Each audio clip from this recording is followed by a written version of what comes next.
kabayans! Good afternoon, good evening, and good morning to any parts of the world. Congratulations! Meron naman tayong mga na-approve na visa for today's video. Kaya ayan, i-vlog natin si Sir Ramson dito. Ayan na, tawagan na natin siya. Speaker natin.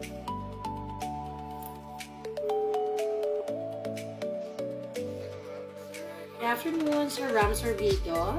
Yes, po, ma'am. Yes, sir. Sir, malaki ang kasalanan mo sa akin. Bakit po? Ano ang kulang mong hindi... May na-leave ka dong blank sa mga details mo. Incomplete. Ang nakalagay kasi sa embassy, incomplete details. Oh? Oo. So, tinatanong ko kung bakit, ano ang problema. Yan tuloy, na rejected ang application mo.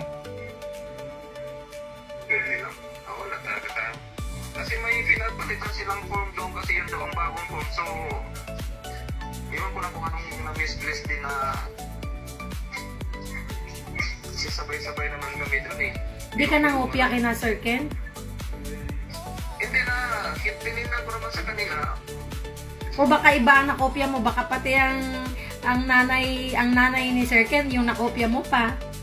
No, doon kasi sa parang form, may pinabago silang form doon, yung yung luma daw yung form na galing sa inyo yata, tapos pinalitan ng bago. Pero iwan ko na kung hindi ko rin na double check kasi pinasign lang naman sa akin.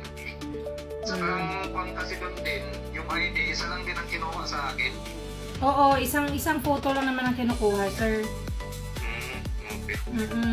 Mag-impake ka na, sir, kasi approve na ang visa mo.